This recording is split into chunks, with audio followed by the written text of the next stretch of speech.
ముందుగా ఇంత ఓపిక్గా ఇంత సేపు ఉన్నారంటే ఒక సమోసా మీద చాలా మెచ్చుకోవాలి. సో అందుకని ఎందుకు అంటే ఈ సమోసాలు 1000 కాదు 1,00,000 తిన్నా మన స్వేచ్ఛకు సమానం కాదు అది. అందువల్ల ఇక్కడ ఇప్పుడు నేను ఇంతకుముందు పృథ్వీతో కూడా అన్నాను, ఇక్కడ చాలామంది చాలా విషయాలు మాట్లాడారు. బహుశా అన్ని విషయాలతో అందరూ ఏకీభవించరు. కానీ నాగరిక ప్రజాస్వామిక సమాజానికి ఉండాల్సిన లక్షణం ఏంటంటే ఏ అభిప్రాయాలు ఉన్న వాళ్ళైనా ఒక వేదిక మీద ఉండి మాట్లాడగలగాలి. అది నాగరిక సమాజానికి ఉండాల్సిన లక్షణం. సో ఇక్కడ ఉన్న వాళ్ళందరికీ ఒకటే కన్సర్న్ ఏంటంటే స్వేచ్ఛను హరించకూడదు. ఇక్కడ మాత్రం డిఫరెన్స్ ఏం లేదు కదా ఎవరికి. భావ ప్రజ్ఞ స్వేచ్ఛను హరించకూడదు. భారత రాజ్యాంగం కల్పించిన ఆర్టికల్ 19(1)(a)లో కల్పించిన భావ ప్రజ్ఞ స్వేచ్ఛను హరించకూడదు. హరిస్తే ఏం చేస్తారు? కేసులు పెడతారు.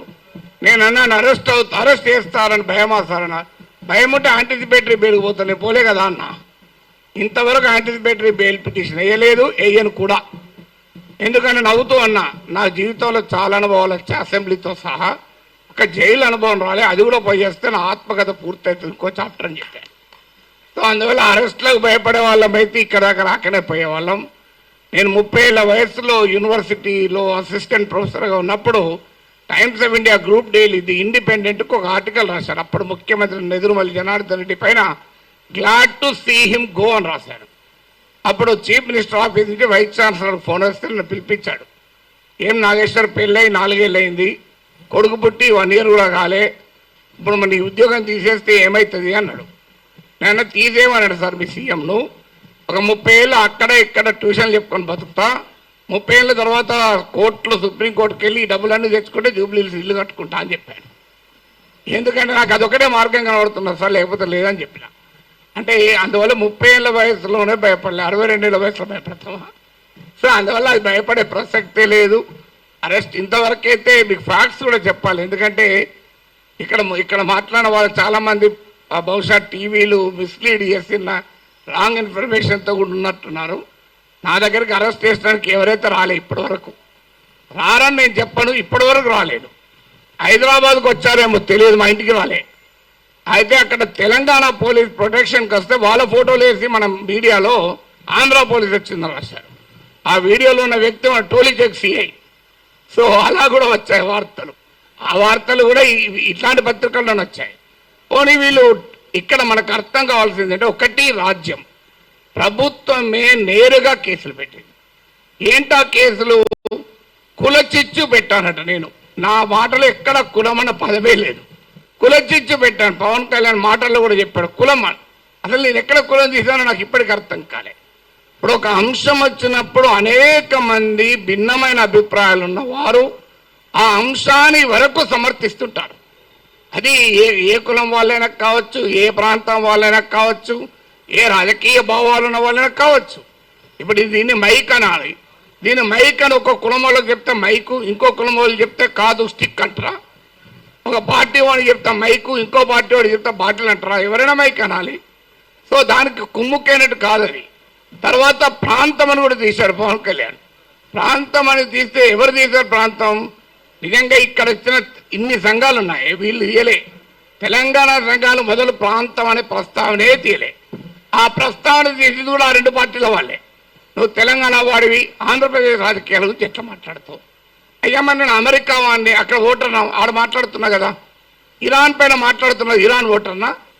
ఇది ఎక్కడ సిద్ధాంతం అయ్యా? మీరైతే ఇక్కడ ఇల్లు కలిగి ఉంటారు, ఆస్తులు కలిగి ఉంటారు, మేము మాట్లాడకూడదంటే ఎట్లా? తెలంగాణలో ఉన్న పుట్టినవాడిని కనుక తెలంగాణ వాడు కనుక మాట్లాడద్దంటే ఎట్లా? అంటే కులం తీసింది మీరు, ప్రాంతం తీసింది మీరు, మళ్ళీ మమ్మల్ని కులము ప్రాంతం తీశారంటున్నారు. ఎంత ఆశ్చర్యమో చూడండి. ఇక అది కులం చిచ్చు పెట్టారని కేసు పెట్టారు, అక్కడ కులం ప్రస్తావన కూడా చేయలేదు. నేను ఇంకో కేసు ఏంటిది, ఈవెన్ నోటీస్ ఇవ్వకుండా కూడా అరెస్ట్ చేయొచ్చు 3 ఏళ్ళు. ఏంటదా అంటే అల్లర్లు సృష్టించేదానికి పనిచేశారట. నేను ఇప్పుడు ఈ ఇన్సిడెంట్ జరిగి 10 రోజులు అయింది. ఎక్కడ అల్లర్లు అయింది? 2 దోమలు కూడా ఎవరు చంపలే, 4 ఈగలు కూడా చంపలే. అల్లర్లు ఎక్కడ? పోనీ 2 కుక్కలు కొట్లాడుకున్నాయా? అరే ఏమో ఏంది మీకు అల్లర్లు సృష్టించారు. అదే కాదు, ప్రజా జీవితాన్ని అల్లకల్లోలం చేశారట ఒక కేసు. జోకేంద్ర వాళ్ళు పెట్టిన కేసులు మనం నవ్వొస్తాయి. మీరు ఎంతమంది చూశారో తెలియదు నాకు ఎఫ్ఐఆర్లు. ఆ సెక్షన్ నేను చూస్తే ఆ లాలోనే ఉంది, this section is not applicable for words అన్నాడు. మరి నేను వర్డ్స్ కాకపోతే ఏం మాట్లాడినా బాంబులు వేసినా. ఇంకో దగ్గర this section is not applicable to the statements అన్నారు. నేను మాట్లాడేది వర్డ్ స్టేట్మెంటే కదా. అంటే అప్లికేబుల్ కాదని చట్టంలో ఉన్న కేసు పెట్టారు. ఇక చూడండి, ఇక్కడ మనకు అర్థం కావాల్సింది అంటే చాలా మంది మిత్రులు మాట్లాడారు, నేను మాట్లాడిన అంశం అసలు ఇష్యూనే కాదు, అది ఇష్యూనే కాదు. నన్ను కులం అన్నారు. ఇప్పుడు ఇంతకుముందు విమలక్క గారు చెప్పారు, నేను ఏ కులంలో పుట్టాలనే హక్కు నాకుంటే, అది అవకాశం నాకుంటే అది నేను డిసైడ్ చేసుకుంటాను. ఎక్కడో చూడ పుట్టిన తర్వాత ఎక్కడున్నాం అనేది పాయింట్ కదా.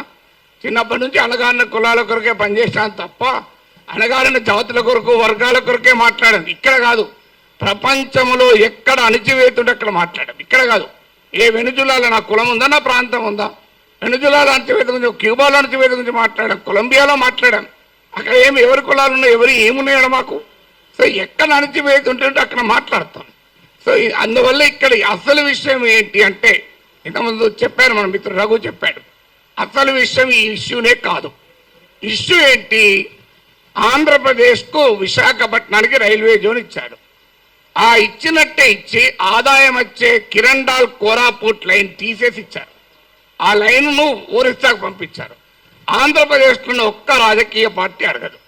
నా పైన గంట సేపు డిబేట్ పెట్టే టీవీ ఛానల్ కూడా అడగవు. విచిత్రం ఏంటంటే, అయ్యా మరి ఈ రైల్వే జోన్ ఇచ్చారు, ఆదాయాన్ని ఇచ్చేదాన్ని తీసుకెళ్ళి ఒరిస్సాలో కలిపారు, ఇది అన్యాయం కదా అని ఒక్కరు అడగలే. నాగేశ్వర్ పైన 1 hour డిబేట్ పెట్టిన వాళ్ళకు ఆంధ్రప్రదేశ్ ప్రజల కోసం అవసరమైన ఈ ఒక్క టాపిక్ మీద ఎందుకు డిబేట్ పెట్టరు? ఆన్సర్ లేదు.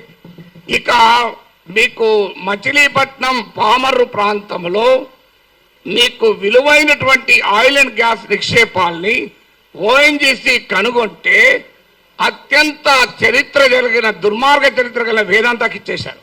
తూత్కుడిలో ప్రజల్ని చంపినటువంటి వేదాంతకి ఇచ్చారు. ఇది ఆంధ్రప్రదేశ్లో ఏ ప్రధాన పార్టీలు రెండూ అడగలే. ఇక్కడ నా పైన డిబేట్ పెట్టిన టీవీ వాళ్ళు అడగలే. విచిత్రం ఏదంటే, కానీ నేను అడిగాను, అది కోపం ఏంటంటే ఇలాంటి ఉదాహరణ 100 చెప్పగలుగుతాను. అందువల్ల పబ్లిక్గా క్వశ్చన్ చేయకూడదు. అందువల్ల ఒక్కసారి బెదిరిస్తే దాన్ని డాక్ట్రైన్ ఆఫ్ చిల్లింగ్ ఎఫెక్ట్ అంటారు. అంటే ఒక బెదిరిస్తే వీడు నోరు విప్పడని. కానీ గుర్తుపెట్టుకోవాలి, ఎంత బెదిరిస్తే అంత బిగ్గరగా అడుగుతాం, పని కట్టుకొని కూడా అడుగుతాం. అదే నేను అన్నది. అదే అని యుద్ధం మీరు మొదలు పెట్టారు, నేను ముగిస్తాను అన్నారు. మళ్ళీ దాన్ని పెట్టుకొని యుద్ధం చేస్తావట అంటారు. అయ్యా నేను ఏమన్నా అందులో క్లియర్గా నా ప్రజా సమస్యల పైన అంటే ఇప్పుడు ఇంకా దానిపైన కేసు పెట్టలేదు. బహుశా ఎఫ్ఐఆర్ ఛార్జ్ షీట్లు యాడ్ చేస్తారో తెలియదు. కానీ ఒక్కడు మాత్రం మళ్ళీ చెప్తున్నాను, మీరు అరెస్ట్ చేసుకుంటారా, కేసులు విత్డ్రా చేస్తారా, చెయ్యరా, అది మీ ఇష్టం. మేము మాత్రం మాట్లాడుతూనే ఉంటాం. We will die but we will not give up our right to free speech అనేది మా మాట. చావనన్నా చేస్తాం కానీ మాట్లాడే హక్కుడు వదులుకోము. నీకే అణిచివేత వేసినా దానికి మేము సిద్ధం, సంతోషం. మీరు వస్తారంటే చెప్పండి, టైము ప్లేస్ కూడా చెప్పండి, ఆడికి వస్తా, కావాలంటే అరెస్ట్ చేసుకోండి. Thank you very much.